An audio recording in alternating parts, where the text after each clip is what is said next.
అనేక మార్లు మనం తప్పిపోయి ఉన్నాము. వాక్యము ద్వారా దేవుడు మనల్ని పరిపూర్ణముగా స్థిరపరచబోతున్నాడు. మనందరము కూడా ఏకాత్మ కలిగిన వారమే. ఒక్క 5 నిమిషాలు ఆరాధన చేసుకుందాం. అందరం ఒప్పుకుందాం, ప్రభువా మేమందరము తప్పిపోయిన గొర్రెలము, నీవు మందకు మంచి కాపరివని నీ యొద్దకు వచ్చి ఉన్నాము. నీ పాదాల యొద్ద ఇదిగోనైనా మా జీవితాలు సమర్పించుకుంటున్నాము. అనేకమైన సాధు తండ్రి, మేము తప్పిపోయి నీ వాక్యమును పాటించకుండా నా తండ్రి కుడి ఎడమ తొట్టిల్లినప్పుడు నీ హస్తమే కదయ్యా నన్ను లేవనెత్తింది. నేను ఒంటరిగా ఉన్నప్పుడు నీ కన్నులేనయ్యా నన్ను చూశాయి. అధోగతిలో ఉన్నప్పుడు నీ చేతులే, నీ హస్తమే నన్ను పైకి లేవనెత్తాయని దేవుని ఆరాధన చేసుకున్నాను. నిన్ను చేరే మార్గములో నేనుండగా ముల్లే నా కాళ్ళకు అడ్డుగా ఉన్నవి. నిన్ను చేరే మార్గములో నేనుండగా ముల్లే నా కాళ్ళకు అడ్డుగా ఉన్నవి. నా దారిలో వెలుగు పైన చెంతకు నువ్వే చేరువైన కలిపి నువ్వు రానా యేసయ్యా. నా దారిలో వెలుగు పైన చెంతకు నువ్వే చేరువైన కలిపి నువ్వు రానా యేసయ్యా.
మిక్కటమైన ప్రేమ కలిగి ఉండమన్నా మా ప్రేమమయుడానికి వందనాలు.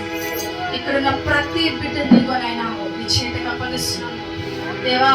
ఇక్కడున్న ప్రతి వారిపై పావురము వలె దిగిరండి, అగ్ని వలె దిగిరండి, మంచి వలె ఆవరించండి ప్రభు. మేఘ స్తంభమై దిగిరండి ప్రభు.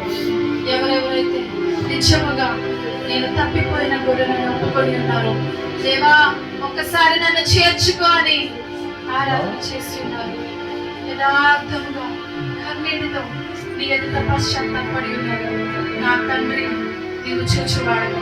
యెహోవా యీరే, యెహోవా షమ్మా, యెహోవా షాలోమ్, యెహోవా రాఫా, నీకే మహిమ, నీకే ఘనత, నీకే ప్రభావం యుగ యుగములు తరతరములు కలుగును కాక. నీవు ఆరాధిస్తున్న దేవుడు సామాన్యుడు కాడమ్మా. నీవు పూజిస్తున్న దేవుడు నిమిత్త మాత్రుడు కాడు. ఆయన నిన్న నేడు నిరంతరం ఏక రీతిగా ఉన్నవాడు. నిన్నందరూ విడిచిపెట్టినా ఆయన ఏనాడు నీ చేయి విడిచిపెట్టలేదు. ఒక్కసారి యేసయ్య ప్రేమని జ్ఞాపకం చేసుకుందాము.